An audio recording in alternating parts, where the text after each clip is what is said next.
أصبحنا وأصبح الملك لله والحمد لله لا شريك له لا إله إلا هو إليه النشور.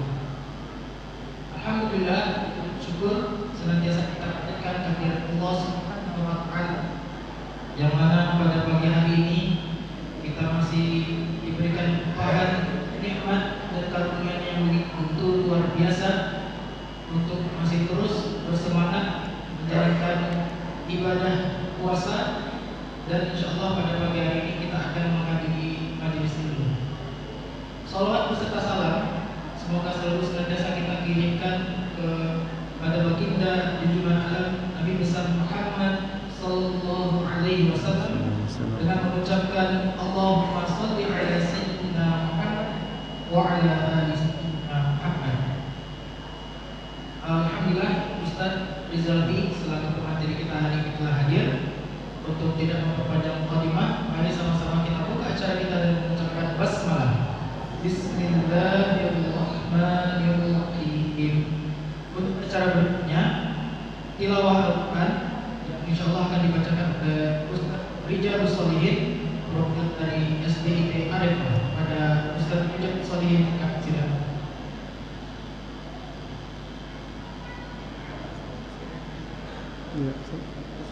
Ya.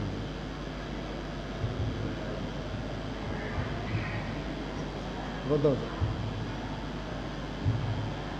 Bismillahirrahmanirrahim. Assalamualaikum warahmatullahi wabarakatuh.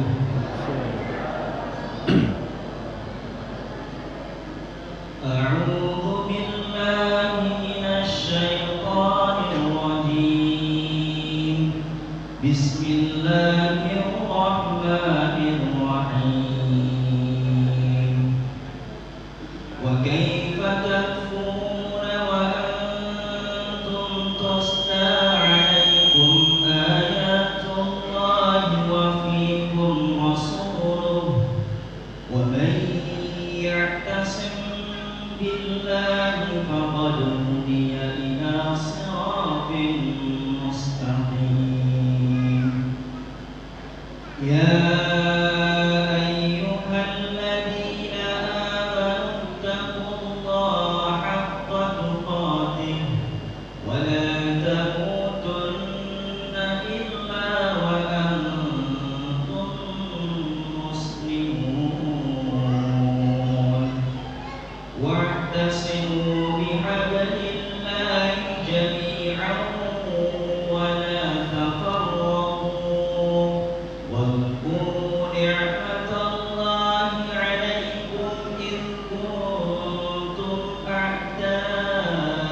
الله هم فيها خالدون تلك آيات الله نتلوها عليك بالحق وما الله يريد ظلما للعالمين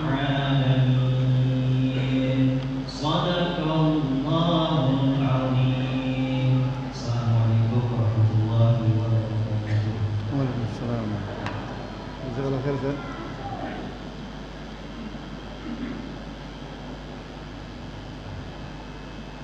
Jazakallah khair kepada Ustaz Rijal Solihin yang telah membaca tilawah Al-Quran. Semoga kita yang sama-sama mendengarnya mendapat curahan limpahan rahmat dari Allah Subhanahu wa taala dan dapat memotivasi kita untuk terus semangat mendalami membaca Al-Quran bulan Ramadan ini karena merupakan bulan Ramadan juga bulan Al-Quran. Baiklah, untuk acara berikutnya tauji dan nasihat motivasi yang akan disampaikan oleh pemateri kita Ustaz Rizal Siregar dengan tema perbaiki sholatmu maka tingkatkan kualitas dirimu. Pada Ustaz kami silakan. Baik. Pakai ini juga, Ustaz? Terus, Ustaz? Dua-dua pakai. Ini juga. Ini ya. Bismillahirrahmanirrahim. Assalamualaikum warahmatullahi wabarakatuh. Alhamdulillahi kafa, wassalatu wassalamu ala rasulihil mustafa wa ala alihi wa sahbihi wa mawafa. Asyhadu an la ilaha illallah wahdahu la syarikalah, rasuluhu la nabiyya ba'da. Sallim wa barik ala sayyidina Muhammad ibni Abdillah wa ala alihi wa sahbihi wa man ittaba'ahu bi ihsanin ila yaumil qiyamah. Yang sama kita muliakan para majelis guru dan pimpinan dari sekolah Islam terpadu ya Pak ya. Ar-Refah ya Pak. As-Sakinah. Ada Ustaz Muktafin juga, Masya Allah, guru saya.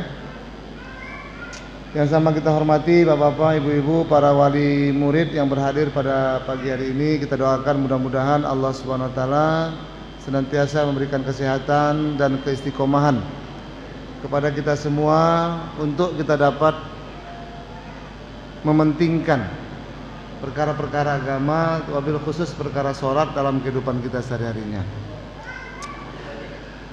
Bapak Ibu, kepada kami dimintakan untuk kita membawa perbincangan, ya, perbincangan terkait tentang persoalan sholat yang bagus akan melahirkan perubahan dalam kehidupan kita. Kira-kira begitu temanya Pak ya. Nah tapi sebelumnya saya ingin kita bincang-bincang ringan dulu Pak. Tapi harus pakai ini ya? Enggak, masih duduk atau belum beli? Baik, Bapak Ibu, pertanyaan sederhananya ya, sejauh manakah pentingnya sholat? Gitu Pak ya. Banyak orang beranggapan bahwasanya nggak perlu sholat juga bisa baik kok gitu. Orang-orang ada yang non muslim kemudian dia tak pernah bersentuhan dengan sholat tapi jujur, ya, tepat janji, tanggung jawab, amanah, ya, nggak perlu sholat juga kok. Sementara mungkin ada orang yang sholat, gitu ya, tapi malah nggak jujur, gitu kan. Dia sholat, tapi kalau nggak amanah dan seterusnya. Lantas dia mengambil kesimpulan bahwasanya nggak penting sholat lah, yang penting kita baik saja. Nah, Bapak dan Ibu yang berbahagia, ya, statement ini nampaknya baik, nampaknya benar, tapi menjebak sebenarnya. yang menjamin bahwasanya kalau kita mampu menjadi mudah dan kita akan baik, itu adalah Allah. Jadi Allah yang langsung menggaranti. Ya. Kalaupun ada orang yang tak sholat tapi dia baik, dipastikan kebaikannya itu hanya berdampak di dunia, tapi tidak berdampak di akhirat. Karena toh kehidupan kita itu Bapak Ibu ada pada posisi nanti, sisi kehidupan dunia, sisi kehidupan akhirat. Kalau kita hanya baik ansih di dunia tanpa sholat, betul mungkin kita bisa baik. Tidak akan diakui baik oleh Allah SWT. Ada pun kasus kedua, ada orang yang sholat, tapi ternyata di dunia belum baik banget. Lantas apa yang dilakukannya? Jangan tinggalkan sholatnya, jangan berhenti dalam sholatnya, teruskan sholatnya, karena justru sholat itulah nanti yang akan semakin memperbaiki dirinya. Dengan sholat yang dikerjakannya, insya Allah sudah ada kepastian dia akan mendapatkan kebaikan di akhirat. Karena itu merupakan sebuah perintah Allah Subhanahu Wa Taala. Yang kedua, kalaupun mungkin ada persoalan dirinya yang belum baik, dirinya yang belum jujur dan segala macam, dengan perbaikan dalam sholatnya, toh pada akhirnya akan memperbaiki kesempurnaan perbuatan ini. Karena itu, pagi ini yang akan kita perbaiki di aspek yang kedua. Ada orang yang mungkin belum baik, ya, tapi sudah sholat, ya. Bagaimana sholat itu bisa semakin membuat dirinya semakin baik? Kira-kira Bu Pak, kira-kira kita ini sudah bisa keren tak kalau kita ini sudah baik banget? Kita ini Pak sudah bisa kita jamin tak kita sudah baik banget? Kalau katanya kita jamin tak kita sholat semua insya Allah, ya. Dari wajahnya nampak wajah-wajah sholat, ya. Bersih, bercahaya, ya. Bersinar, ya. Tetapi masuk ke sini aja sudah tahu, ya. Ini kumpulan wajah orang-orang sholat, ya. Bagus. Yang amin dikitkan itu ya, yang lainnya nggak amin kan? Yang lain masih tak pede, ya. Oleh karena itu, Bapak dan Ibu yang berbahagia, ya. Kalau hari ini kita sudah sholat, namun kita belum baik total dalam kehidupan kita, maka solusinya satu, apa itu? Perbaiki sholat. Jangan merasa buruk sangka dengan sholat. Jangan sampai mengatakan percuma aja dia sholat, tapi toh juga mulutnya ember. Yang disalahkan sholatnya, istighfar. Kalau ada orang menyatakan statement demikian, percuma dia sholat cuma tunjuk, tapi nggak jujur, bohong juga. Itu syirik, itu kafir. Karena apa? Dia meragukan firman Allah SWT yang menyatakan bahwasanya inna sholata tanha 'anil fahsya.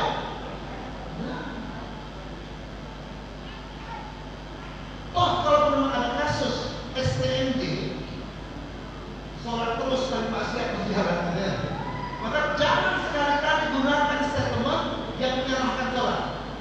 Jangan Pak.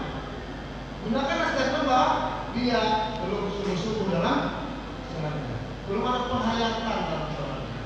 Baik, kalau itu Bapak dan Ibu, ayah bunda yang saya muliakan, apa yang mesti kita lakukan dalam sholat sehingga ultimate goalnya, tujuan akhirnya tercapai, yaitu fahsya wal munkar terhindar. Gitu lah ya.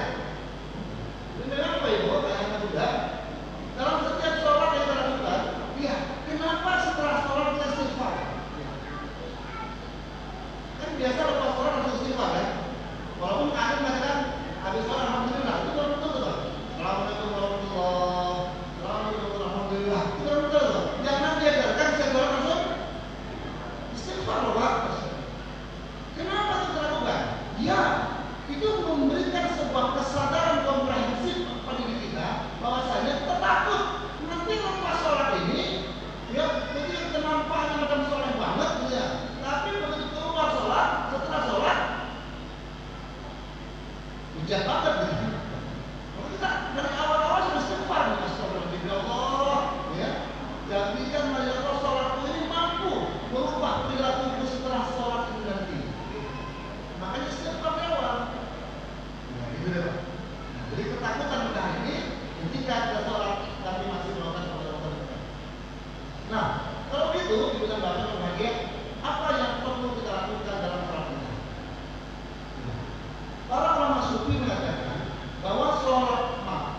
ihram, ya kan?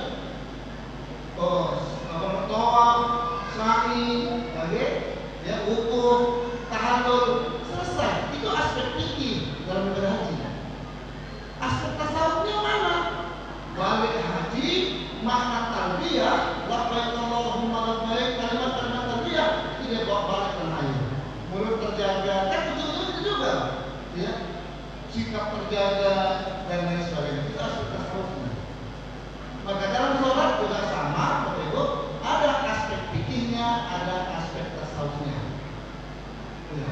Kata Imam Ghazali, kata Syekh Abdul Qadir Jilani, kalau seseorang dalam bersolat dia hanya mementingkan aspek fikih saja, rukun, syarat dia jaga, tumakninah dia jaga, itu bagus. Tapi itu baru melakukan separuh daripada nilai ibadah, separuh baru. Yang bagus bagaimana? Aspek fikihnya dia jaga, aspek tasawufnya dia jaga. Apa aspek tasawufnya? Paling tidak ada 11 poin yang nanti akan kita bahas dalam bahasan tadi. Ada hudurul qalbi, menghadirkan hati, ya. Ada takzim, menyatukan persaudaraan dan seterusnya. Yuk, baik, Bapak Ibu, kita masuk step pertama. Ya, bagaimana cara kita memperbaiki sholat kita dari perbaikan aspek fikih? Tadi kita katakan, Pak, Bu, bukan berarti aspek fikih ini yang penting. Karena kalau aspek fikih tak kita jaga, sholat kita batal. Rukun tak kita jaga, batal sholatnya. Ya. Syaratnya tak kita perhatikan, tak diterima sholatnya. Maka aspek fikih pun itu harus kita perhatikan. Apa aspek fikih atau aspek zahir dalam sholat yang perlu kita jaga, yang perlu kita pelihara, yang perlu kita perhatikan? Ada 5. Yang pertama, jaga waktu sholat. Jaga waktunya. Sholat itu harus on time, tak boleh part time gitu ya. Apalagi no time, kacau ya. Pak sholat, kalau masuk Pak dengan waktu, macam betul aja kan. Tidak bisa. Atau betul Pak, bentar lagi kan baru jam 1. Jadi ya kan zuhur jam 3 masih ada.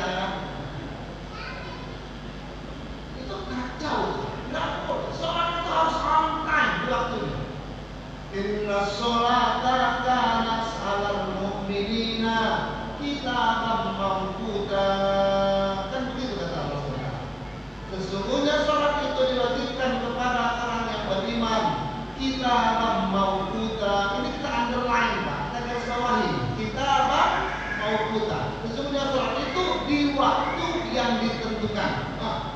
Bukan di waktu yang kita tentukan. Ditentukan. Siapa yang menentukannya?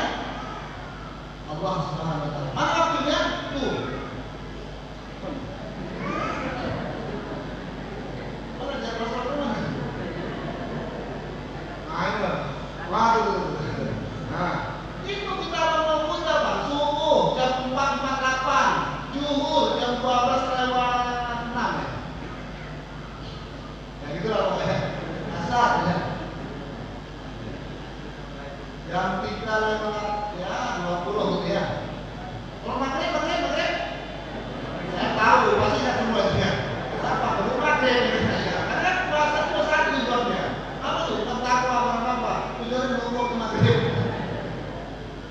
Nah, Bapak Ibu, itulah yang dimaksudkan dengan kita mau putar. Maka sholat itu akan berdampak kepada perbaikan diri kita.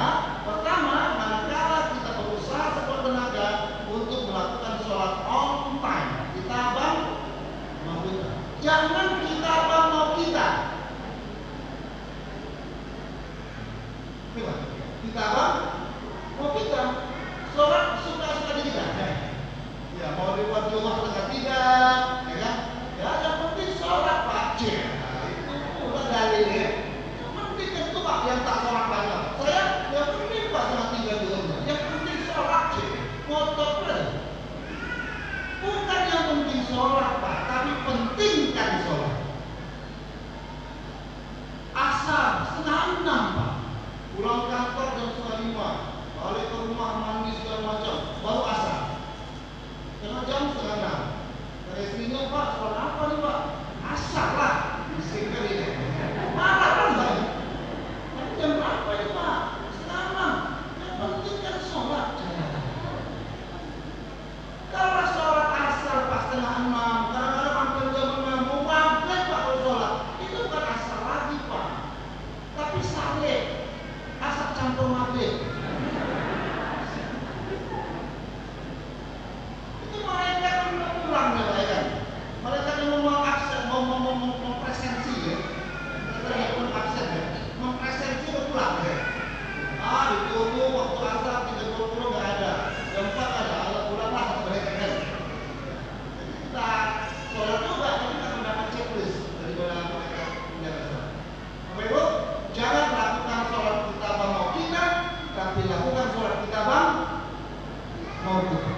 di masjid. Nabi Bang pernah mengumpulkan Pak Tuba orang dia aja. Mana? Kemudian kayak jangan Pak, ribuan orangnya. Oh, kamu semua orang apa di rumah? Kenapa uzur, sakit? Gitu. Tempat takjil, ya. Boleh nggak takjil? Jadi kalau apa? Mau sholat di rumah, silakan pilih makanan rendangnya. Mau musafir? Enggak juga, di rumah saja ya kan. Mau sakit sehat, ya kan. Nah, apa lagi dong? Anak kecil, belum jenggot. Kenapa di anak kecil ya? Nah, yang keempat, boleh orang datang ke masjid. Kenapa? Ya, karena in case of emergency, gawat darurat, hujan lebat, petir, dikhawatirkan ada sesuatu yang menimbulkan kemudaratan, boleh Pak di rumah. Atau dia menghadapi profesi keadaan yang memang berhubungan dengan nyawa manusia. Contoh Pak, kalau ke masjid ini, tengah jalan nampak orang tabrakan, oke? Gimana tadi dah? Berhenti lanjut. Halo. Kita mau ke masjid ya, lupa tabrakan dengan motor ini, mati, kereta ada ya. Oh, aku ke masjid, masya Allah. Kalau tak mungkin terus lah. Kalau aku sembahyang, nanti bayar tunggu habis sembahyang dari saya lupa. Gitu. Itu apa? Ini penting, karena menyangkut nyawa. Tapi pas saya berhenti nanti sholatnya, tak apa bersama. Nggak apa-apa. Dahulukan dulu ini Pak. Itu dia. Dia nggak kuat juga ya. Udah berhenti motornya atau mobilnya, yang kecelakaan mau urus mobil, bawa ke rumah sakit. Dapat pahala berjamaah, dapat pahala membantu orang, double pahalanya. Ibu, dapat pengajian, sholat mesti waktu, iya. Wow, profesi ibu ini bidan Pak. Itu mau melahirkan Pak, udah buka satu ya. Satu itu apa itu? Bukan satu, bukan dua, bukan tiga, kata Pak Madu itu lah kalau dari. Begitu udah mau melahirkan, udah keluar kepalanya. Oh, masa? Mesti kita boleh sembahyang dulu. Nanti lepas sembahyang kita nanti kan bukti. Bahkan ini sembahyang kok mati gitu. Tapi ini persoalan nyawa. Atas 4 pertimbangan itu memang sholat boleh tak tepat waktu, sholat boleh tidak berjamaah di masjid. Nah, tapi kalau tidak karena itu, sholat yang selesai. Siapa? Memang siapa?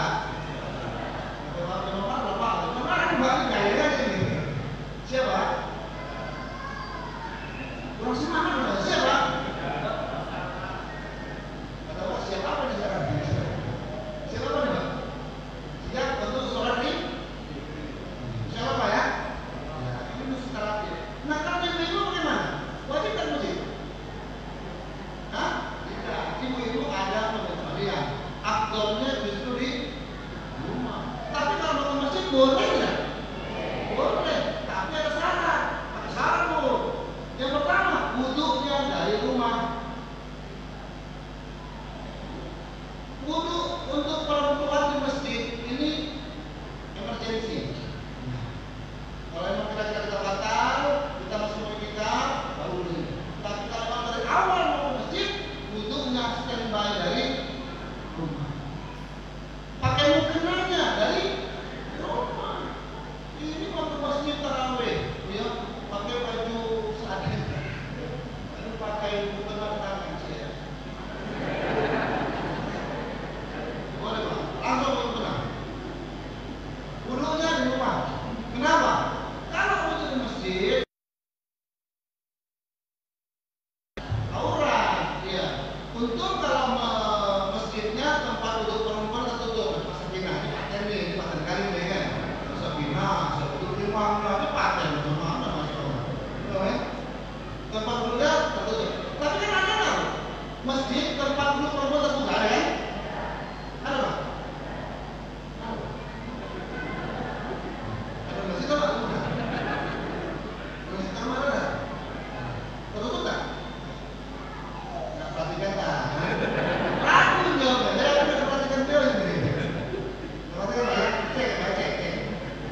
berjamaah.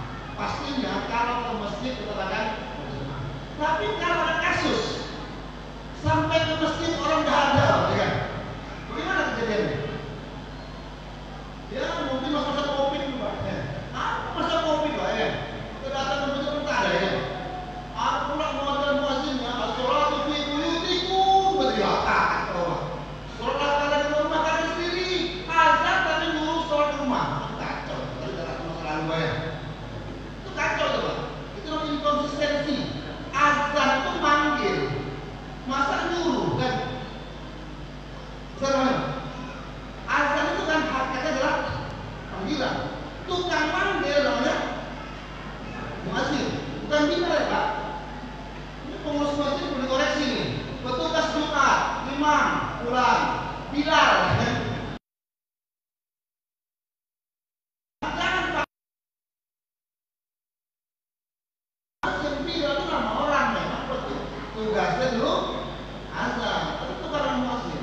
Azan panggilan, muazzin yang memanggil. Pak, Bu, kalau kita dipanggil, maka yang dikehendaki oleh orang yang memanggil, kita datang atau dengarkan? Nah, datang ya Pak, sepakat ya? Kita punya anak nih. Oh, Leman, ya kan? Si Leman kan sudah berdua ya, terakhir. Oh, Leman, kata abangnya, Dede, nampaknya mak manggil deh. Kata Dede, iya Pak. Terus, oke, begitu, mendengarkan sebut panggilan Pak kita, ya, siap dia manggil, kita lanjut dari main ya. Ini main bola nih Pak. Kata main, oh Leman, mari. Bang, iya, kita hargai, kita hormati panggilan Mak, ya, dengar dulu. Nanti Mak siap manggil kan? Ini kira-kira apa sikap yang dilakukan semuanya? Kata ya, tapi bawa kenapa dibawa? Nampak duluan. Bapak Ibu, sadar apakah tidak?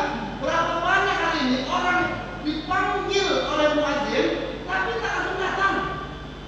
Sama tak kira-kira yang anak yang terpanggil tapi tak mau datang? Yang lebih pro lagi Pak, dalam rapat, ya, rapat seminar apa namanya? Azan. Allahu Akbar, Allahu Akbar. Kata yang punya rapat, baik Bapak sekalian, karena waktu azan tiba, kita break sebentar, ya, rapat juga. Kita dengarkan suara azan. Nanti setelah azan selesai kan?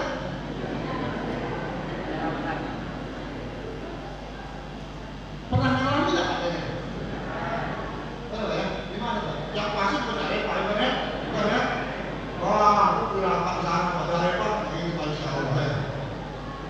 Ada apa sakit-sakitan? Hah? Berdua lah ya. Itu di seberang itu lah, sini nggak pernah. Maunya Allah dari azan itu kita datang, bukan didengarkan. Karena azan bermakna panggilan, bukan disuruh mendengar. Gitu ya. Nah, Bapak Ibu yang berbahagia, ya, jika azan berkumandang, berdatang berjamaah. Nah, lakukan jamaah sebagaimana yang tadi. Nah, yang keempat, ya, masih cerita aspek fikih. Sholat itu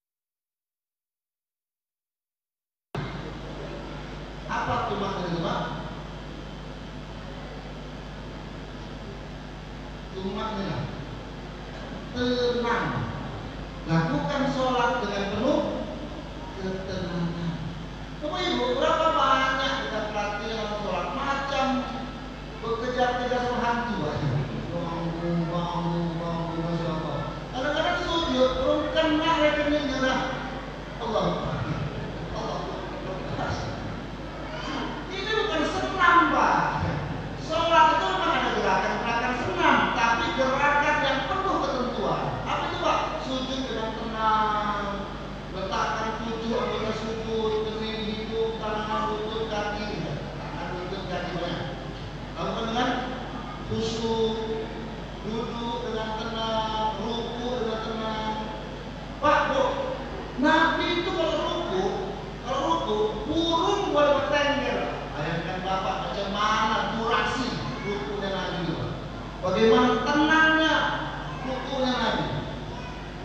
Kita hari ini udah cepat goyang-goyang loh. Macam mana buru-buru tender?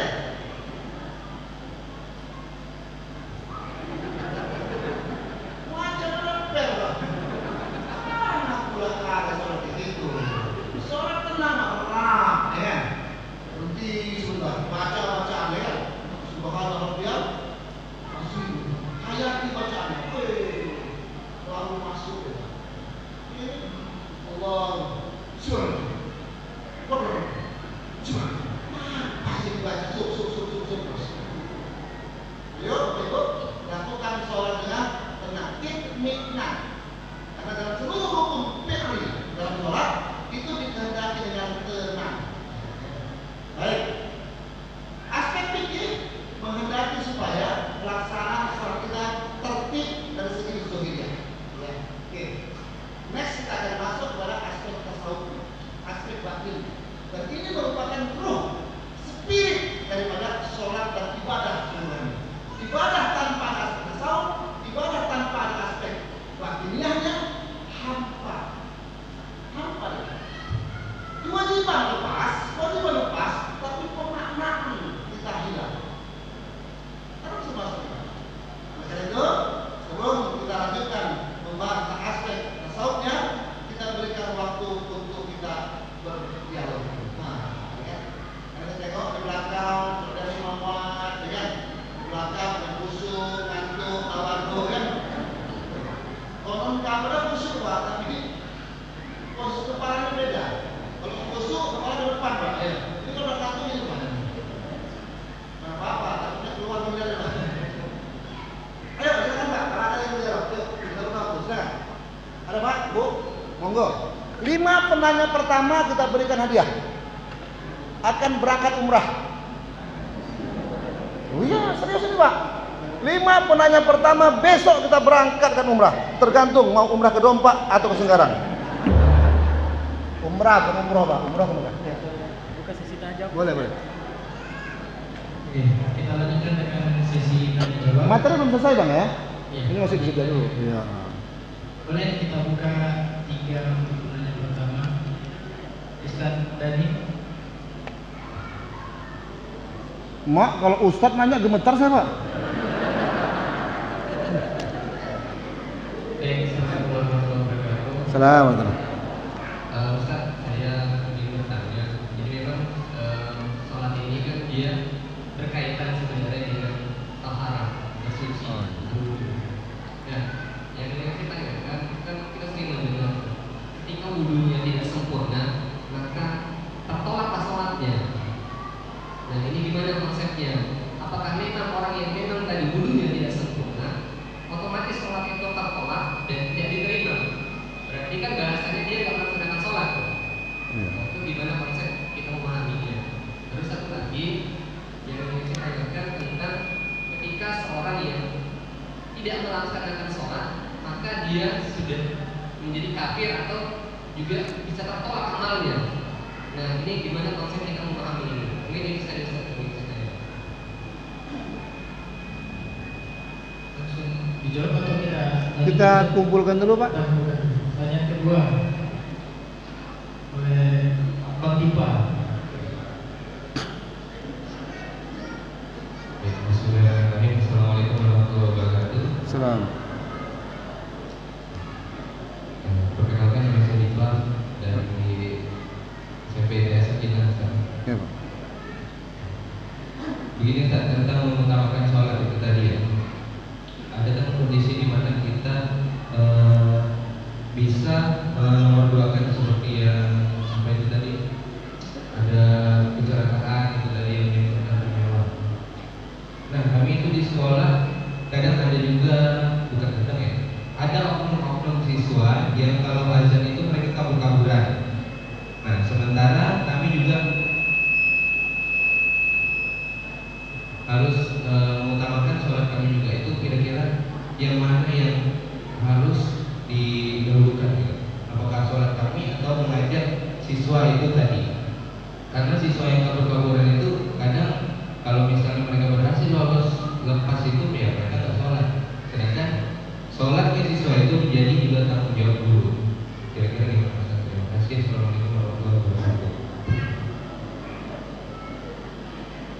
satu pertanyaan lagi dari ibu Ganda. Assalamualaikum warahmatullahi wabarakatuh.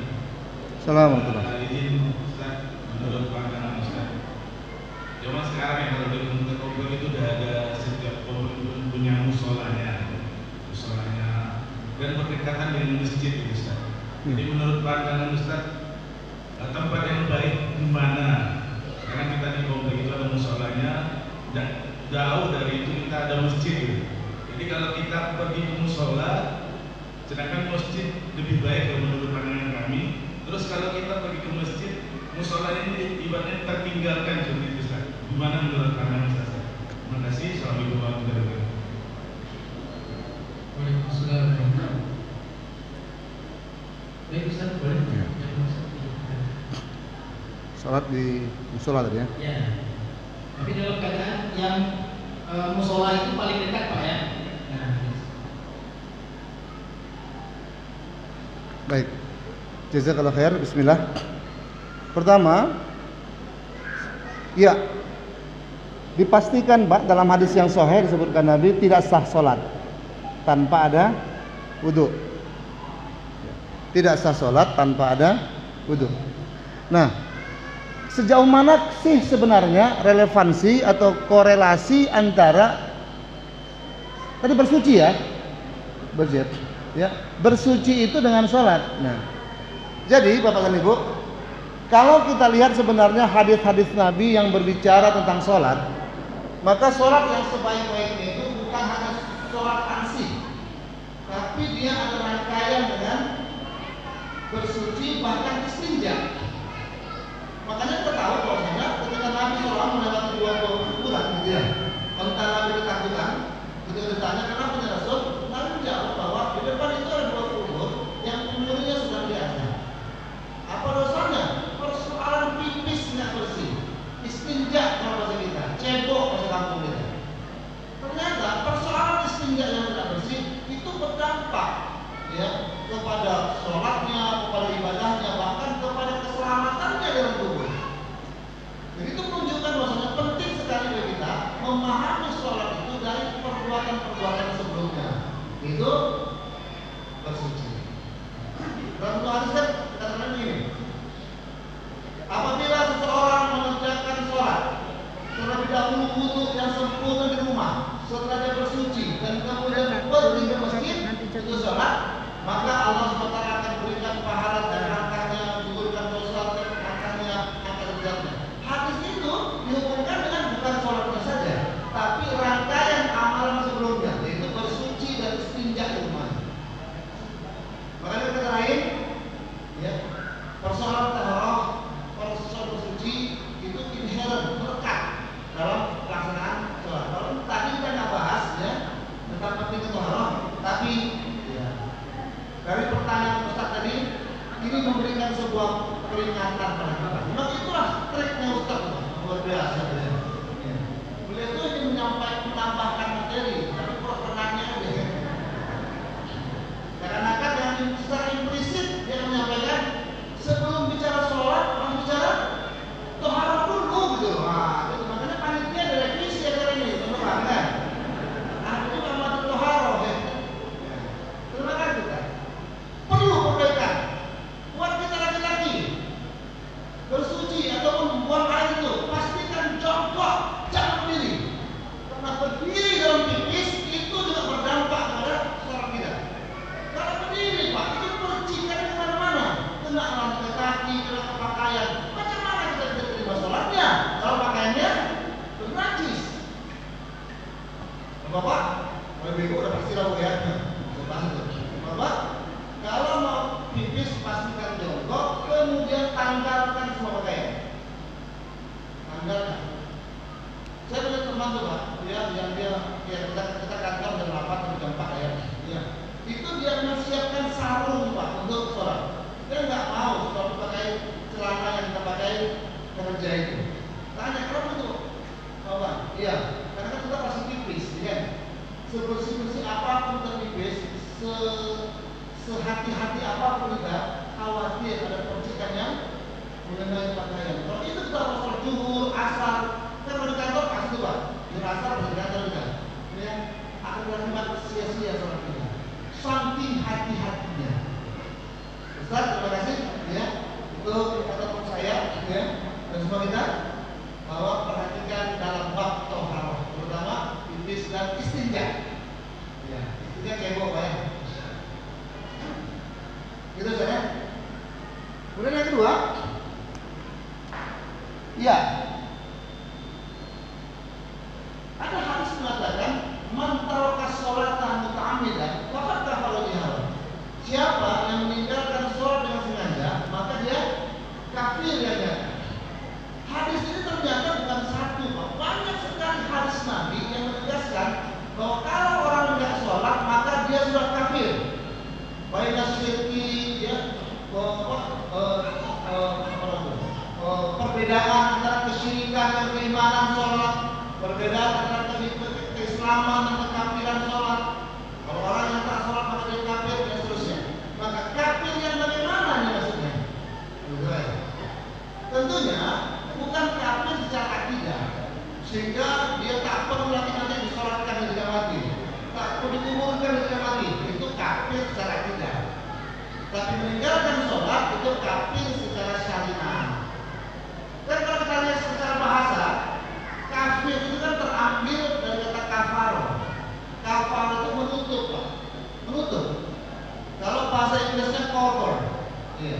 Makanya gadis, foto gadis yang ada di sampul majalah cover girl. Ya. Karena cover itu menutup, sampul. Jadi kafar atau orang yang kafir itu adalah orang yang menutup hatinya dengan kebaikan-kebaikan. Maka apa itu? Penjelasan lebih lanjut. Kalau kita telah kafir itu bisa kita bedakan dari dua hal. Ada kafir secara teologis, ada kafir secara sosiologis. Kafir teologis, nah itu Pak, meninggalkan sholat, tidak menyembah Allah, itu kafir teologis. Ya. Walaupun nanti bisa dibagi dua, ada kafir akidah, ada kafir syariah. Ya. Tapi jangan lupa, Al-Quran juga menyebutkan redaksi menggunakan diksi kafir untuk sesuatu perbuatan yang tidak menutup kebenaran. Seperti apa? Sombong.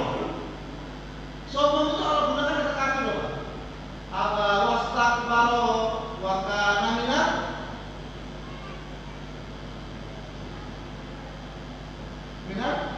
kafirin. Aba wastakbaro wa kana minal kafirin. Perasaan aba itu abai. Suka meremehkan yang lain, ignorance. Tahu aja itu kan? Menyepelekan yang lain. Wastakbaro dan merasa dirinya lebih besar, lebih hebat dari orang lain. Wa kana minal kafirin. Itu adalah merupakan ciri orang kafir. Loh, Allah menggunakan redaksi kafir loh Pak untuk bersifat tadi. Padahal yang namanya ignorance, orang yang suka mengabaikan, meremehkan, orang yang suka membesarkan diri, ini kan juga ada pada kita mungkin. Dia pasti ada pada dalam Islam. Nah ternyata memiliki sifat itu termasuk orang kafir. Ini kafir sosiologis. Artinya kita nih. Yang kedua, redaksi kafir juga Allah gunakan untuk orang-orang yang tidak syukur nikmat. La in syakartum la azidannakum wa la in kafartum, kita underline ya. Wa la in kafartum inna adzabi lasyadid. Jika kamu syukur nikmat ditambah, wa la in kafartum, redaksi orang kafir. Dan jika kamu kafir, menutup ataupun tidak mau bersyukur, inna adzabi lasyadid.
Allah, menutup kebenaran agama dengan tidak mengerjakan sholat. Itu Ustaz ya. Betul kan? Ya, begitu Pak. Jadi hati-hati juga Pak. Buat kita hari ini, kalau di rumah kita ada anak yang tak sholat, masya Allah, risaukan. Berarti kita serumah dengan orang kafir. Istri yang suaminya belum sholat, astagfirullahaladzim, istighfar banyak pada rumah. Karena apa? Kita sekasur sama orang kafir. Iya kan? Sekasur Pak, terus rumah anak kan? Sekasur sama orang kafir, masya Allah. Ini macam mana Pak? Suami saya itu payah kali Pak. Saya sudah bilang berkali-kali, tapi tertolak. Doakan Pak, kekuatan umat Islam daripada doa. Disampaikan sudah Pak. Sampaikan lagi, tak lupa doa. Tapi kalau belum disampaikan, disampaikan dulu Pak. Sholat apa? Itu namanya dakwah. Dakwah mengajak kepada kebaikan. Tapi ingat Bu Pak, dakwah itu mengajak ya, bukan mengejek. Bang, apa deh? Baru tahu tuh Bang? 50. Kau tahu tak Bang? Kenapa? Kau turun mati. Benar-benar mati Bang. Jadi kenapa? Kalau kita sholat, mati orang nanti payah, neraka Allah. Itu selamat Bang. Itu bukan orang berbahaya. Jadi jangan pakai bahasa mengejek, ya. Pakai bahasa mengajak Bang, masya Allah. Kita berdoa, kenapa deh? Kita aktif banget berdoa, tak sholat juga, biar sholat kita pisahkan Bang. Neraka itu ngeri loh Bang. Azab neraka itu yang paling ringan kata Nabi Bang. Kenapa deh? Dipakaikan sendal dengan neraka. Begitu sudah dipakai, otak dimakan mundur. Iya deh, iya Bang. Itu deh. Bang, sesuatu ya. Agak-agak di rayu sih. Karena masalah rayu ini yang paling paling istri. Yang paling paling tuh. Rayu, rengek itu kekuatan istri.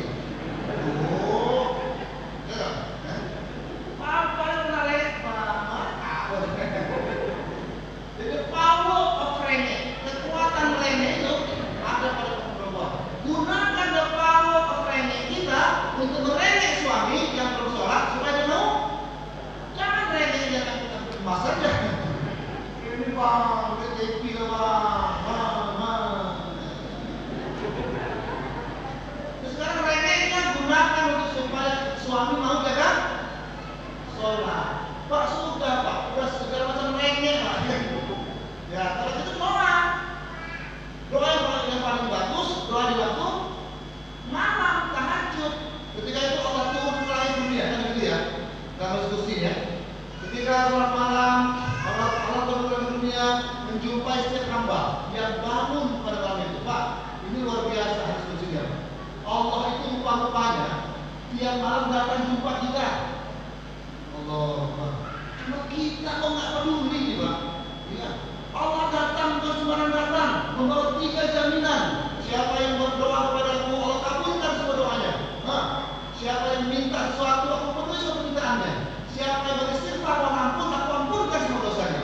Dosa diampunkan, permintaan diberikan, doa seperti mereka.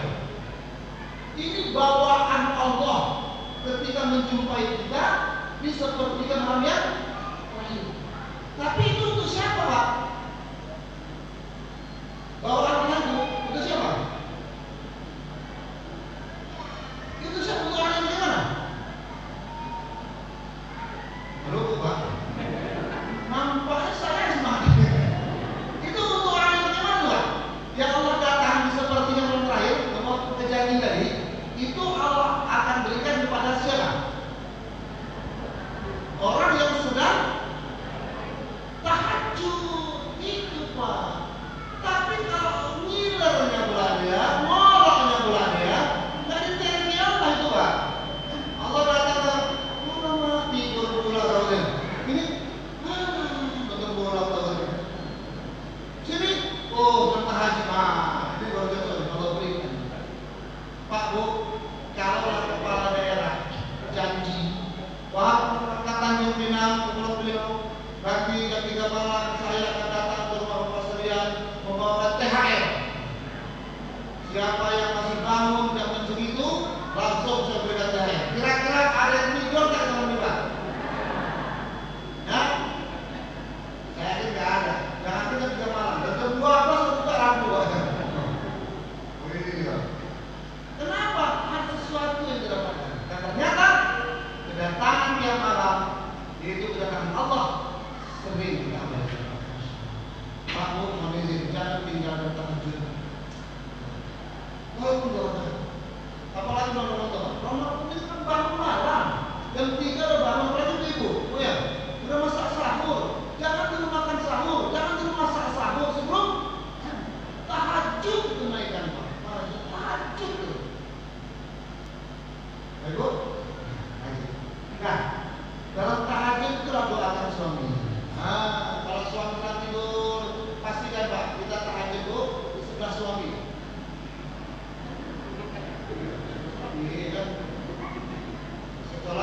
Ya Allah,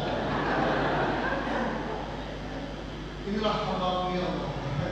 Bermunajat kepada-Mu ya Allah. Hamba tak kuasa dalam perkaranya. Ya Allah, berilah hidayah kepada seorang kita.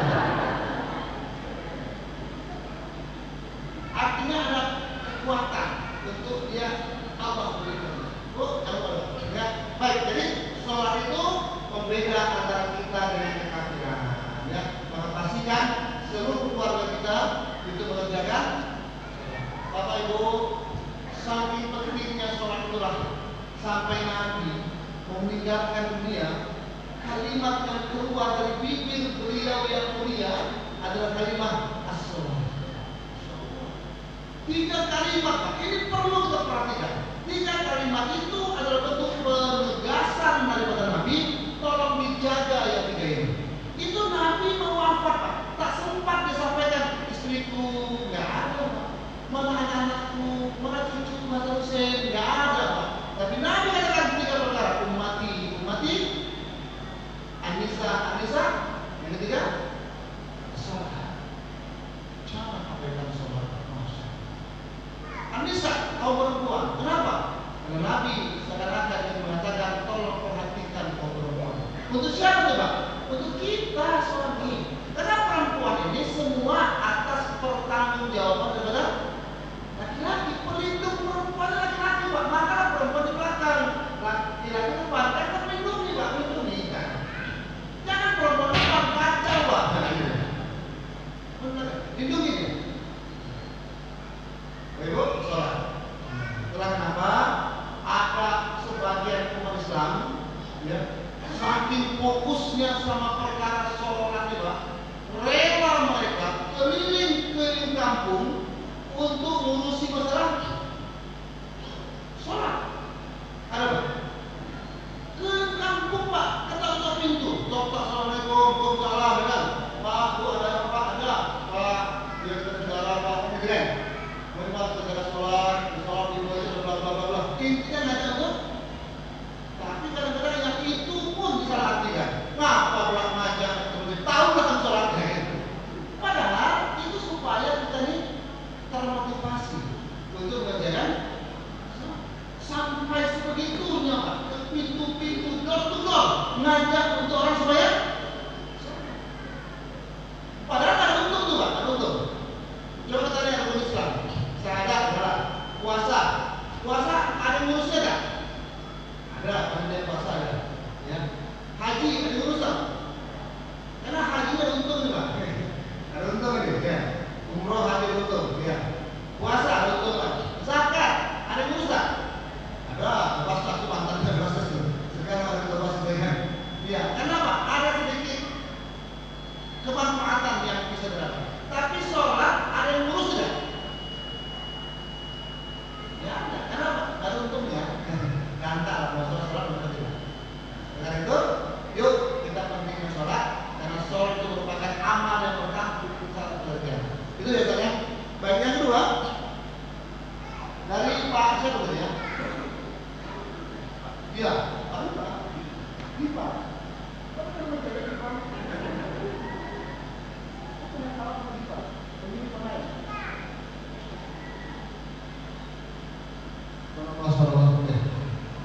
Pak Dipa ya? Ya. Oh iya, memang berarti guru tauladan. Saking risaunya dengan sholat, ya kan? Sampai anak yang tak sholat tidak dijaga, ya? Gitu kan? Iya. Ini luar biasa, ini mengamalkan amanah Nabi, ya kan? Sholat, ya kan? Bagaimana kasusnya? Kalau gara-gara kita ngejar-ngejar anak untuk sholat, akhirnya kita yang tertinggal sholat gitu ya. Nah, kalau itu sebenarnya, ya, kalau demi untuk ngurus orang sholat, kita tertinggal sholat itu dimaafkan. Saking pentingnya sholat. Kalau dalam kondisi yang ramai, ya, ada yang sholat per waktu, terus takut ada kehilangan barang-barang, terus ada penjaga, sulit kan, dia bergantian. Nah kira-kira orang yang bergantian tadi itu dia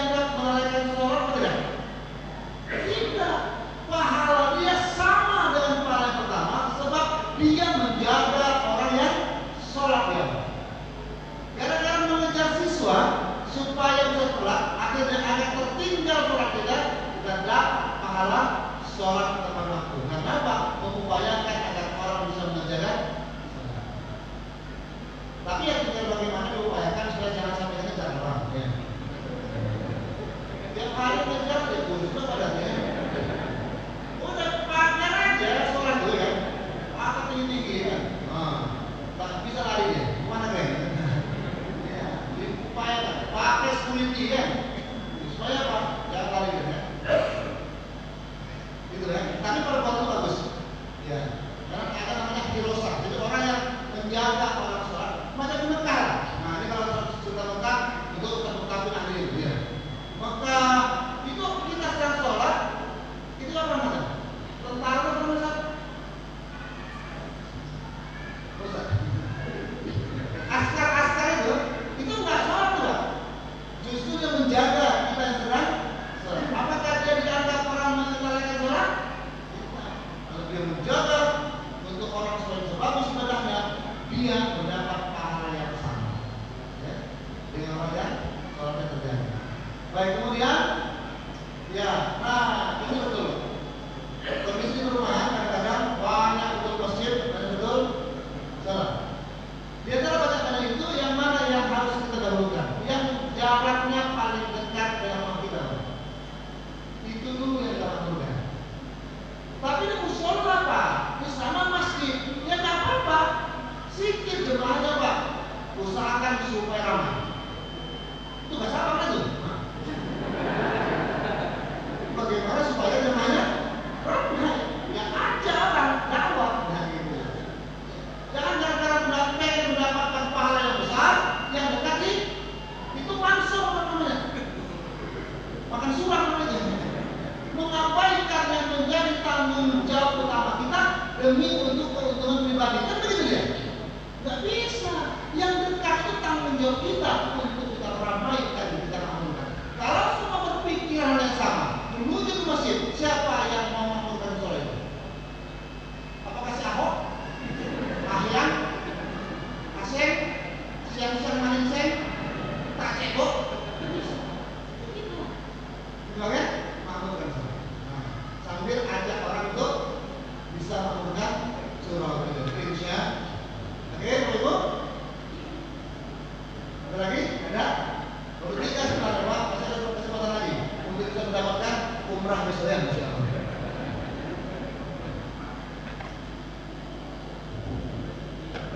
Boleh. Biar kita, ini kan sampai jam 11 ya. Tadi ada sedikit lagi materi. Oh iya, nyambung. Materi boleh, apa nih Pak? masih kita buka untuk sesi kedua, dua pertanyaan. Mungkin dari ibu-ibu di belakang ada yang ingin bertanya.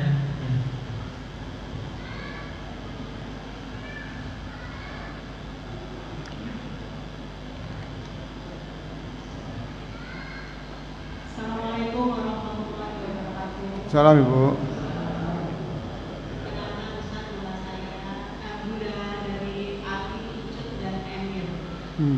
Ustaz, yang kami tanyakan, ini kan anak kami yang paling kecil ini kan kelas 1 SD di Ustaz. Jadi lagi semangat-semangatnya untuk mengisi buku Ramadan.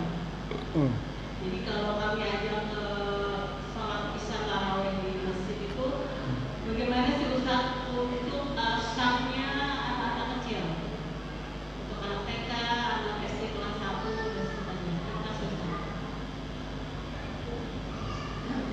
Baik, pertanyaan kedua mungkin dari ibu ada Bapak.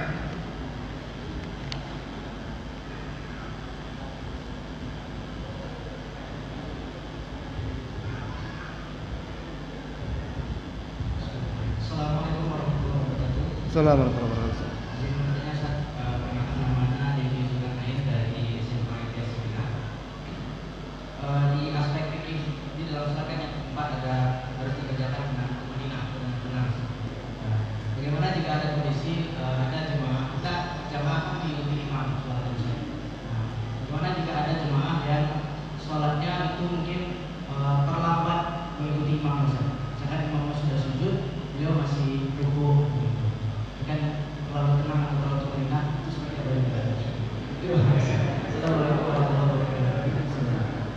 kalimatnya itu yang menggoda, itu menggelitik dia. Terlalu tumakninah ya. Baik, pertama dari Bunda Cut dan Bunda Emil ya Bu ya. Baik. Nah, ini yang sering menjadi problematika kita di masjid. Ketika kita kumpulkan anak-anak bersama-sama dia, wow, selamat, bebas, merdeka dia, Pak. Buang, bung, pening kepala kita. Kenapa? Fitrahnya anak-anak memang bermain. Dikumpulkan dia sama dia, jadi dah dia, Pak. Jadi dia. Makanya sebenarnya, ya, anak-anak itu kita dekati aja. Kalau kita bawa anak memang, pertama anak yang boleh dibawa itu apabila dia sudah mumayyiz ya, mumayyiz. Sudah tahu membedakan mana yang jorok, mana yang tidak. Jangan pula sampai nanti dia keluar, maaf, terbawa kotoran, dibawa ke masjid, ya, dan dia nggak tahu, itu malah membuat susah. Mumayyiz, kira-kira anak umur 7 tahun, ya, 7 tahun ke atas. Itu Pak, di bawah umur itu sebaiknya jangan, ya. Khawatir nanti lari terkencing dia, pening kepala kita kan. Jadi memang kita perlu jaga, mumayyiz. Nah, yang kedua, kalau dia anak itu mumayyiz, sholatnya di mana? Di samping kita aja. Mohon izin Pak ya, kalau kita mungkin ada perbedaan pendapat ya. Oh, memutuskan saf Pak? Tidak. Ya, di samping kita aja. Atau kalaupun tidak khawatir mengikuti pendapat sebagian besar, takut memutuskan saf, kita ambil saf yang di pinggir, di mana anak itu kita letakkan di sisi kita. Itu menciptakan pengawasan maksimal kepada anak. Kalau kita bariskan dia sama dia, nah itu bisa bebas merdeka dia Pak ya. Iya. Itu Pak ya.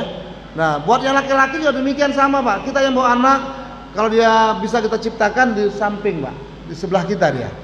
Kalau kita biarkan di belakang, Allahu Akbar kata kita, Allahu Akbar dia. 2 menit baru, wah, kacau dia. Ya. Tapi kalaupun memang memungkinkan untuk tak dibawa, khawatir mengganggu, ya biarkan saja dia di rumah. Boleh dibawa selama kita bisa pastikan dia bisa kita kendalikan. Gitu ya Bu. Nah kemudian yang kedua, Pak Dodi Zulkarnain. Ya, batas maksimum kan memang kalau dalam sholat itu kan Nabi perintahkan ya ju'ilal imama liyutamma bih. Diangkat imam itu untuk ditaati. Idza kabbara fakabbaru, idza sajada fasjadu. Kalau dia takbir, kau pun bertakbir. Kalau dia ruku, sujud, kau pun ruku, sujud. Artinya apa? Harus gerakan makmum ya linear sama gerakan imam. Tapi persoalannya ada memang yang kalimat Pak Dedi tadi, orang yang apa tadi? Kelebihan apa? Terlalu tumakninah. Sehingga terlambat dia.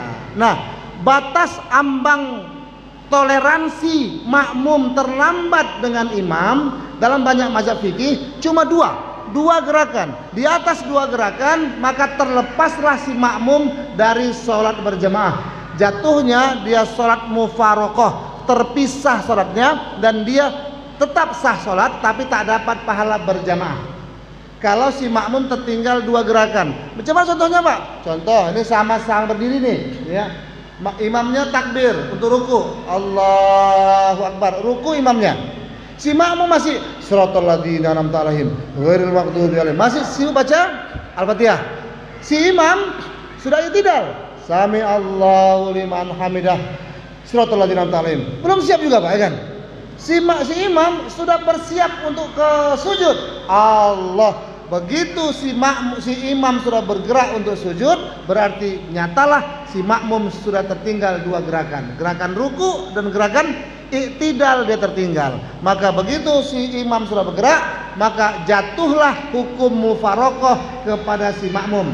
Si makmum tak lagi dapat pahala berjamaah karena dia sudah ketinggalan 2 gerakan dari imam. Jadi macam mana Pak? Imamnya super ekstra cepat, ya kan? Ada pula gitu, super ekstra cepat, ya kan? Ya sudah, kan kalau kita jadi makmum sebenarnya seluruh bacaan imam itu menjadi bacaan kita. Kita serahkan kepada imam saja. Begitu dia takbir, ya sudah. Belum selesai pun bacaan Al-Fatihah kita sudah terwakili dengan bacaan Al-Fatihah imam. Langsung saja ruku Pak. Nah, tapi saya mau menyelesaikan Pak, silakan. Kalau memang kira-kira ya kalimatnya tinggal sedikit lagi, selesaikan saja. Yang pasti jangan sampai tertinggal 2 gerakan. Begitu kan? 2 gerakan, dijaga 2 gerakan. Nah, ya. Gitu dia. Itu saja. Baik. Memang kadang-kadang ini menjadi penting, Pak, ya. Karena saking khusyuknya dia, ya kan? Iya, bacaannya lambat banget. Poinnya di mana? Poinnya bacaan imam itu mewakili bacaan kita. Ketertinggalan bacaan makmum sudah disempurnakan oleh bacaan imam. Imam diangkat ditaati, dia takbir, dia ruku, dia sujud, kita pun langsung ikut bersujud. Dah. Baik Bapak Ibu, kita masih punya waktu sekitar 20-an menit lagi. Saya tuntaskan bahasan kita dari aspek yang kedua, yaitu aspek tasawuf sholat. Bapak Ibu yang berbahagia, dirahmati Allah. Kalau tadi kita bicara aspek fikih, yaitu yang berhubungan dengan zahiriyah, waktunya tepat dan segala macam, aspek tasawuf ini berhubungan dengan batiniyah. Dengan batiniyah kita. Apa yang pertama? Tentunya untuk memenuhi agar sholat kita itu betul-betul berkesan di hati, di sisi aspek batiniyah atau di sisi aspek tasawuf, yang pertama kita lakukan adalah rasakan seolah-olah ini sholat kita yang terakhir. Ini sholat kita yang terakhir. Sebagaimana sabda Nabi, jika salah seorang dirimu sholat, maka sholatlah sebagaimana sholat perpisahan, yaitu dia rasakan bahwa setelah ini dia tak bisa sholat lagi. Bapak dan Ibu, ayah bunda, mungkin kita pernah sering mendengar ada satu statement, pernyataan, ya,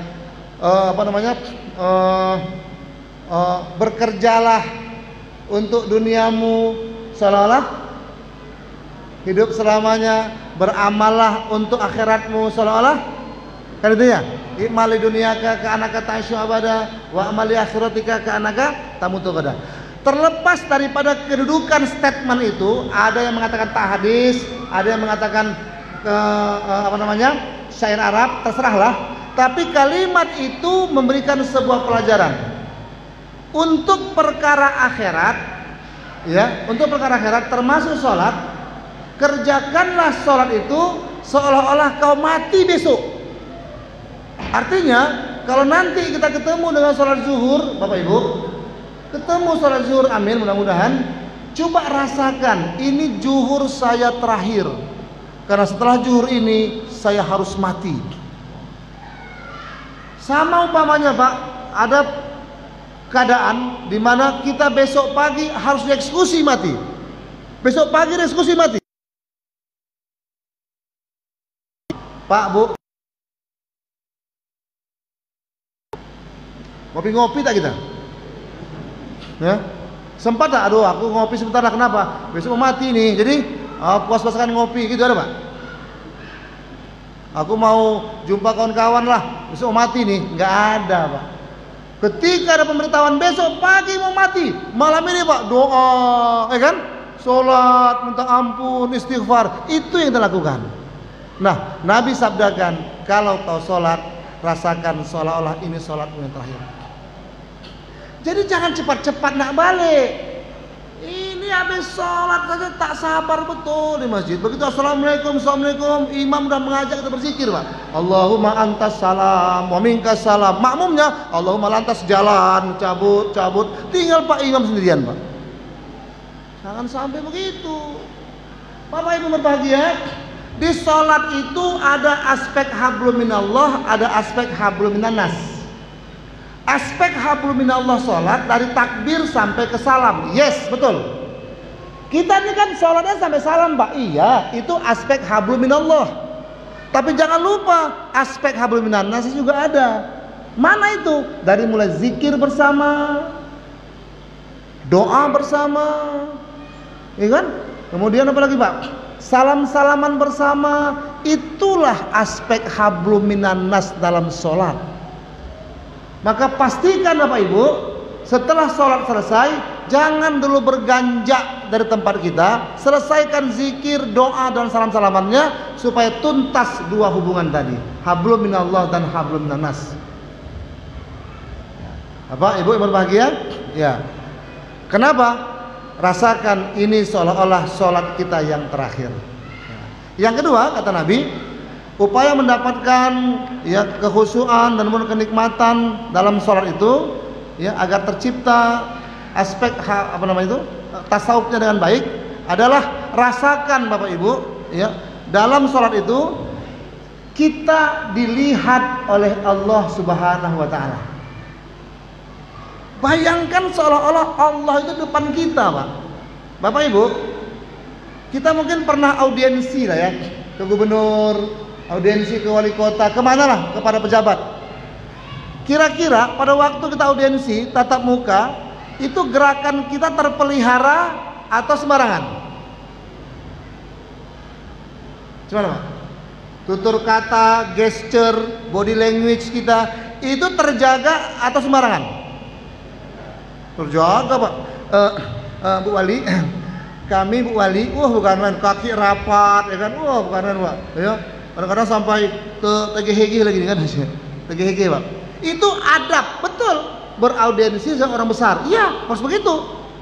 Nah bagaimana kita adab bertemu dengan Allah? Disebutkan dalam hadis bahwasanya kalau kita beribadah itu anta'budallah ka'annaka tarahu, seolah-olah engkau lihat Allah. Fa in lam takun tarahu, kalau kau tak mampu lihat Allah, fa innahu yaraka, Allah pasti sedang melihat engkau. Maka mustahil Pak, orang yang sholatnya sungguh-sungguh dengan segenap aspek tasawuf yang bagus, sambil sholat garuk-garuk, Allahu Akbar, mustahil. Kenapa? Dia sedang berhadapan sama Allah, dia merasa Allah perhatikan dia, maka segalanya dia jaga. Itulah ihsan namanya. Itu baru berdampak pada diri kita. Rasakan seolah-olah kita sedang dilihat oleh Allah Ta'ala. Yang ketiga Pak, iya, sambil sholat itu ingat maut. Ingat maut, ingat kita akan mati, ingat sebentar lagi setelah ini kita mati. Maka kita akan mampu mengerjakan sholat dengan penuh konsentrasi Pak. Ya. Ya. Jadi jangan sedang sholat ingat apa yang mau dibuat setelah sholat. Ini kacau nih. Ini masih sholat nih, sudah disusunnya planningnya. Habis sholat jumpa si fulan. Apa tak begitu assalamualaikum cup cabut lari dia kan? Kenapa? Sudah tersusun planning setelah sholat. Padahal yang terbaik adalah sedang sholat yang diingat cuma satu. Apa itu Pak?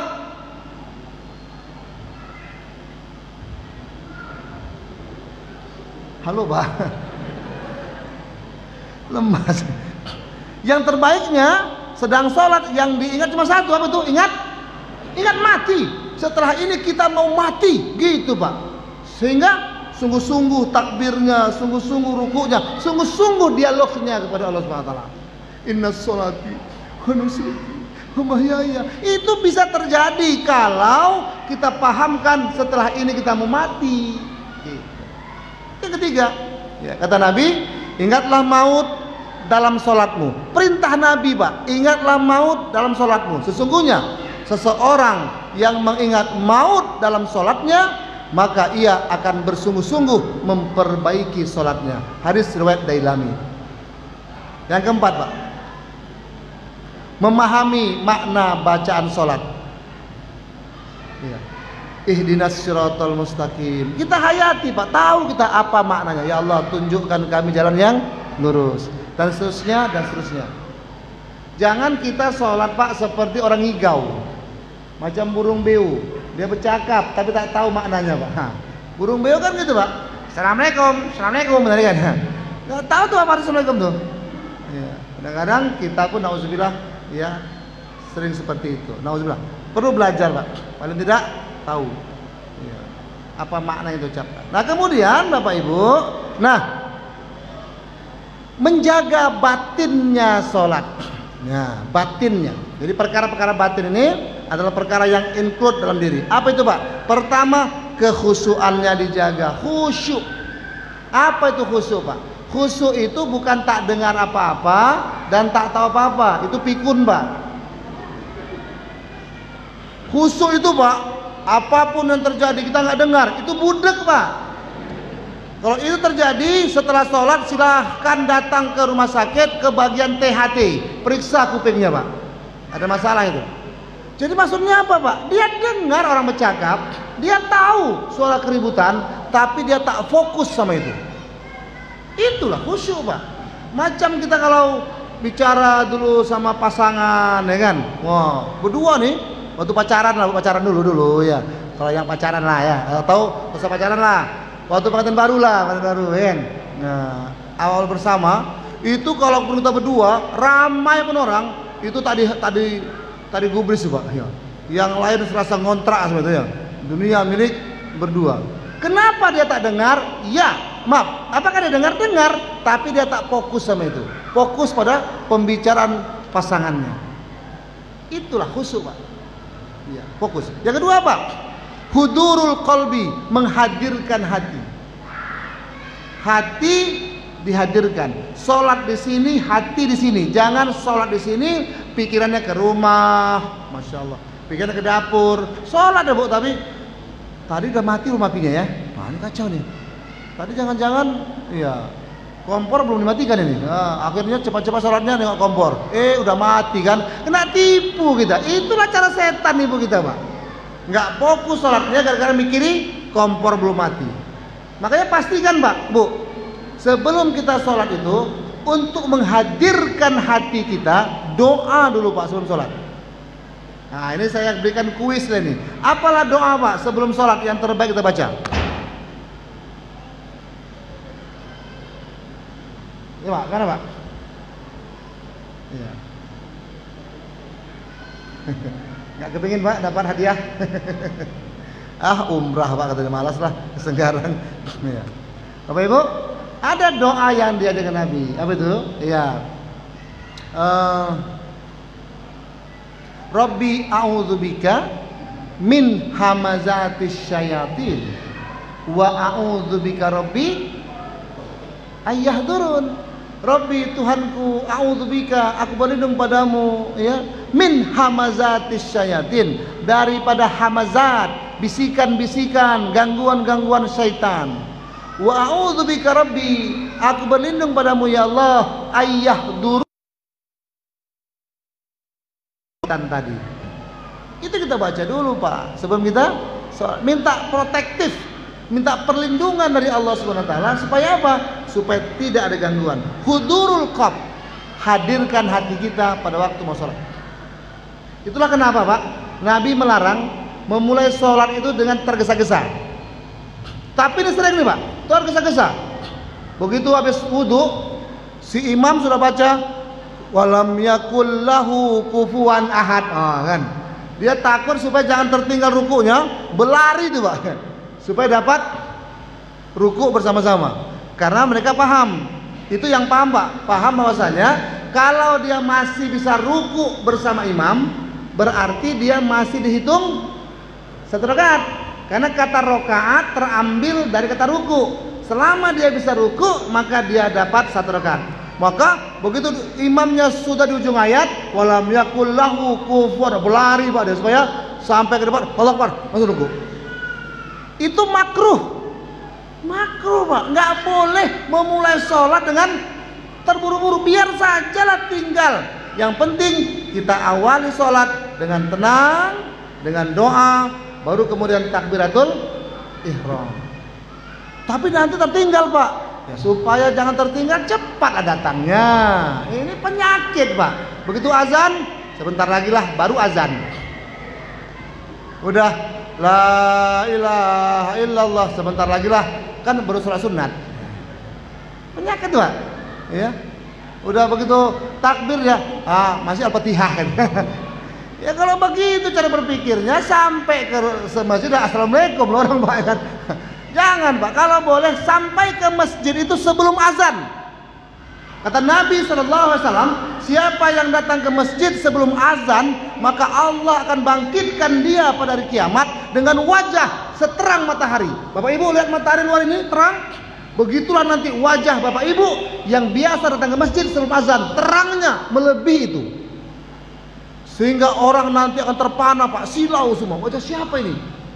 Pak Muktapin rupanya, masya Allah kan. Kenapa? Karena beliau sudah sampai ke masjid sebelum. Udah pulang Muktapin, udah pulang. Tukar kalau gitu, Pak, Pak Imam ya. Datang ke masjid azan, Pak. Yang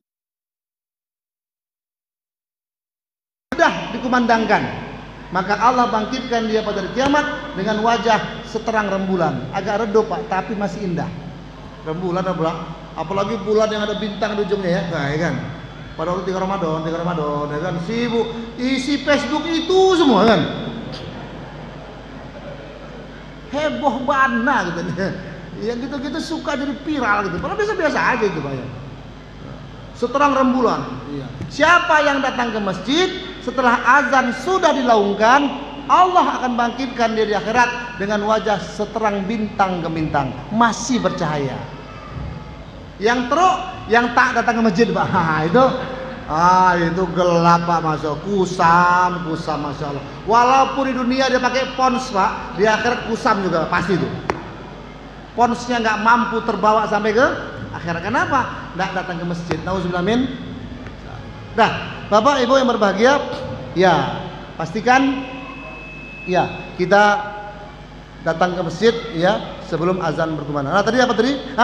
Tak boleh terburu-buru. Itu poinnya di sana dia. Nah, yang ketiga selanjutnya, ya aspek batiniyah dalam sholat itu ketika kita bisa sholat dengan ta'zim, mengagungkan Allah Subhanahu wa taala.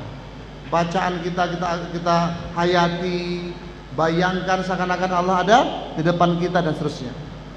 Oke, kita percepat speednya. Yang berikutnya adalah sifat haya. Apa itu haya? Ya, haya itu maknanya malu ya kepada Allah kalau mungkin ada kekurangan-kekurangan dalam sholat kita. Baik kekurangan dari segi niatnya, kekurangan dari segi tata caranya, kekurangan apa saja lah. Ada rasa malu sehingga kita ada motivasi untuk menyempurnakan sholat kita. Haya namanya. Kemudian ada rasa khauf. Apa khauf? Takut. Jangan-jangan sholat kita ini ditolak oleh Allah Ta'ala. Karena Pak, dalam banyak hadis disebutkan ada orang yang sholat 60 tahun tapi tak satu pun sholatnya diterima Allah SWT. Sahabat Pak, dengar hadis ini semuanya tertegun, semuanya gemetar. Ya Allah, aku takut yang aku kerjakan selama ini Engkau tolak ya Allah. Maka kemudian sahabat bertanya, Rasul, apa yang menyebabkan 60 tahun tapi tak satu pun sholat diterima? Nah, ini senada dengan pertanyaan Ustaz tadi. Kata Nabi apa? Karena dia mengerjakan sholat, tidak menjaga kesuciannya dan tidak menjaga sujud dan rukuknya. 3 poin Pak. Tidak menjaga kesuciannya, toharohnya tak sempurna, ruku dan sujudnya tidak tumak ninah. 60 tahun sholat tak satu pun diterima Allah Subhanahu wa taala. Khauf, takut Pak kepada Allah, sehingga hari-hari kita melakukan perbaikan-perbaikan. Kemudian rojak. Apa rojak? Rojak bukan nama radio Pak, bukan ya. Rojak itu maknanya adalah ada rasa harap yang akan diterimanya sholat dan ibadah kita ini. Yang kemudian ada rasa haibah. Apa haibah itu? Ya, haibah itu adalah perasaan di mana kita rindu, ya, rindu dengan Allah SWT, dan dengan sholat ini kita harapkan jadi pelepas rindu kita kepada Allah. Nah, kira-kira gitu Pak. Macam kita rindu sama orang, ya, satu-satunya cara melepaskan rindu dengan jumpa. Atau paling tidak PC, video call ya kan. Iya, PC Pak, PC kan. Bukan WC, bukan PC ya. Itu menghilangkan rindu. Jadi sholat kalau ada rasa haibah, maka dia akan senantiasa menunggu waktu sholat. Kapan zuhur ya? Kapan zuhur ya? Nah, gitu Pak. Kenapa? Zuhur pelepas rindu kepada Allah. Sama kayak dulu Pak, mohon maaf ya. Dulu kita masih ingat Pak, kalau kita di kampung mau telepon ya, interlokal jam 9 malam. Masih ingat Pak? Masih ingat Pak? Kalau yang ingat berarti seumuran. Iya. Yang seumuran saya kan kalau mau interlokal gitu Pak ya. Interlokal nunggu jam 9 malam. Telepon di mana Pak? Wartel. Seumuran tahu saya. Lihat wajahnya Pak ya. Di wartel kan? Wow. Ya, kita kan perantau nih. Mau telepon mak di Medan. Nunggu jam 9 malam. Antri pula tuh Pak. Ya. Kamar apa namanya itu? Kamar wartelnya terbatas. Wow. Takut nanti lewat jam 12 udah tak ini lagi kan. Wah, nunggu Pak. Jadi nunggu jam 9 tuh saat-saat yang H2C, harap-harap cemas gitu kan. Iya. Kalau anak sekarang enak Pak, beruntung anak sekarang ya. Kapan tinggal hello, alamak. Orang seumuran kami ini Bu, ya seumuran kita lah ya, sosok kali ya. Seumuran kita, masya Allah, merana bukan main. Nunggu kiriman duit, nunggu 2 minggu Pak. Spesial kan? Oh. Ya tolong kirimin duit ya untuk yang ini. Sampai surat jirat khusus, seminggu baru nyampe. Dibalas ya ayah, oke nanti ditransfer, apa nanti dikirim pakai wesel, seminggu lagi baru balik. Jadi untuk nunggu kiriman duit 2 minggu Pak, alamak memang. Itu selama 2 minggu nunggu di kantor kan, nengok ada wesel tak di kaca kantor. Itu zaman dulu Pak. Sekarang ya teleponnya oke, sering langsung memang subhanallah ya. Memang tapi anak sekarang nggak merasakan bagaimana indahnya kehidupan masa lalu. Oh, berkirim surat sama pacar Pak, bukan main lagi Pak ya. Dikasih minyak wangi Pak, cret-cret. Oh. Terima surat dari sang pacar. Bukan main. Allahu Akbar. Disimpan Pak, ditaruh di dalam buku. Taruh di map. Kapan-kapan dibaca lagi.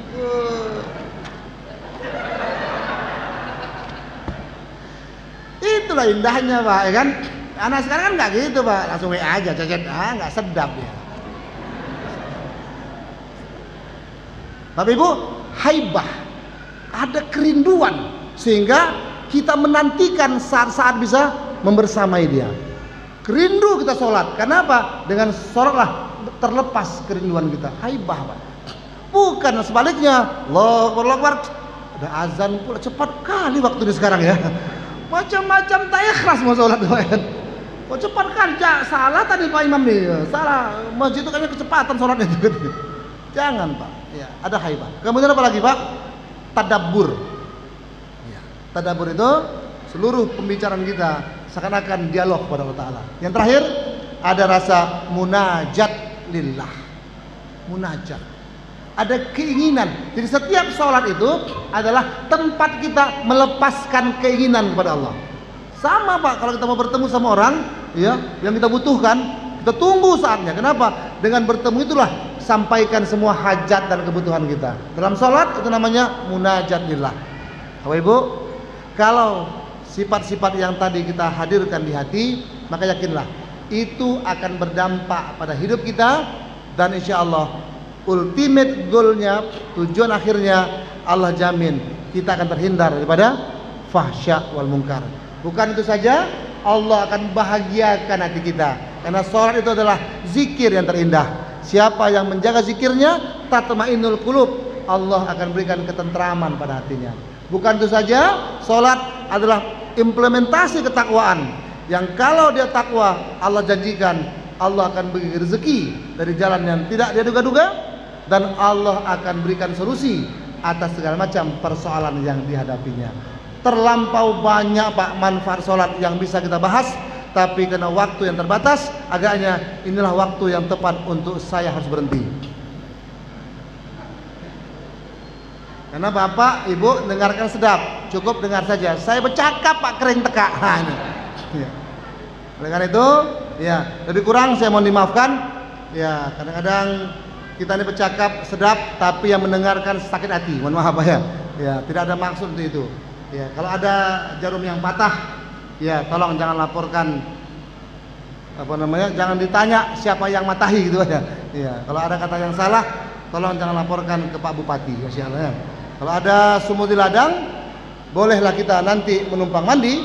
Tapi kalaupun tak ada sumur di ladang, jangan sampai ibu yang di sini tak mandi-mandi. Ya, demikian terima kasih. Kalau ada pertanyaan monggo, kalau tidak ada kita tutup dengan doa.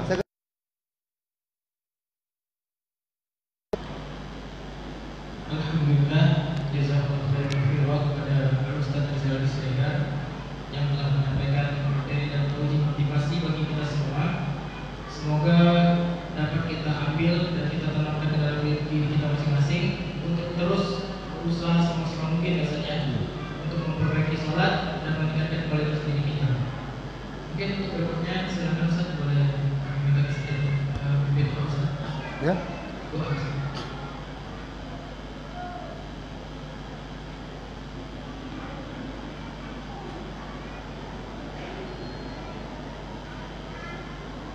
ila hadratin Nabi Mustafa Muhammad Rasulullah sallallahu alaihi wasallam wa ala alihi wa sahbihi wa dzurriyyatihi wa ahli baiti ajmain wa khususan ala hadhihi niyah wa ala kulli niyatin shalihah bi barakatil Fatihah.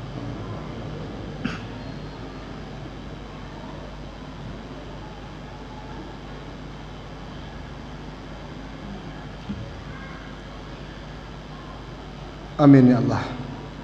A'udzu billahi minasy syaithanir rajim. Bismillahirrahmanirrahim. Alhamdulillahi rabbil alamin. Wa bihi nasta'inu ala umurid dunya waddin. Allahumma shalli ala sayyidina Muhammad wa ala ali sayyidina Muhammad. Rabbana ja'alna muqimas shalah. Rabbana ja'alna muqimas shalah. Rabbana ja'alna muqimas shalah. Wa min dzurriyyatina Rabbana innaka taqabbal du'a. Ya awwalal awwalin, ya akhiral akhirin, ya dzal quwwatil matin, ya rahimal masakin, ya arhamar rahimin, ya hayyu ya qayyum bi rahmatika nastaghith. La ilaha illallah al halimul karim. Subhanallah Rabbul Arsyil Azim. Alhamdulillah Rabbil Alamin. Allahumma inna nas'aluka mujibati rahmatik wa azaima maghfiratik wal ghanimata min kulli birrin was salamata min kulli ithmin. La tada' lana dzamban illa ghafartah wala hamman illa farajtah wala hajatan hiya laka ridhan illa qadaitaha ya arhamar rahimin. Allahumma rabbana taqabbal minna du'ana wa salatana wa siyamana wa sujudana wa ruku'ana wa takhashu'ana wa ta'abbudana wa tammim taqsirana ya Allah ya arhamar rahimin. Allahumma ja'al jam'ana hadza jam'an marhuma wa la taj'al min ba'dihi tafarruqan ma'suma. Rabbana atina fid dunya hasanah wa fil akhirati hasanah wa qina adzabannar walhamdulillahi rabbil alamin. Taqabbalallahu minkum minna wa minkum taqabbal ya karim. Alhamdulillah, semoga doa-doa yang kita panjatkan insyaallah pada bulan mulia Ramadan ini Allah ijabah semua doa kita. Amin. Kita lanjutkan ke acara sesi berikutnya, yaitu ada door prize, yaitu berupa reward untuk kehadiran yang paling awal Ustaz. Nanti mohon saja Ustaz boleh memberikan rewardnya saja. Yang pertama kami minta untuk maju ke depan, hadir pukul jam 7.40 pagi nanti, yang paling awal, yaitu Bunda Ainul Mahya kelas 1 Makkah. Subhanallah. Yang mana Bu? Orangnya? Allahu Akbar. Kemudian yang kedua, untuk reward kehadiran Bunda Bilal Zakwan Nur Fahmi kelas 2 Ibnu Rusdi. Subhanallah. Ada reward bagi 3 orang penanya di awal tadi. Kami minta kesediaan untuk hadir ke depan, yaitu yang pertama tadi Ustaz Dani, Ustaz Diva dan Ayah Raif. Silakan. Allah.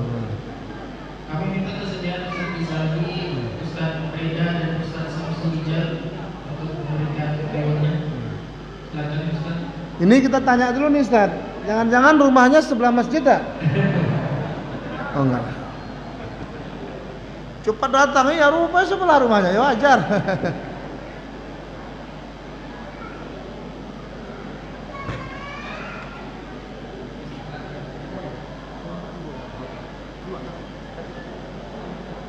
Yang mana nih Ustaz?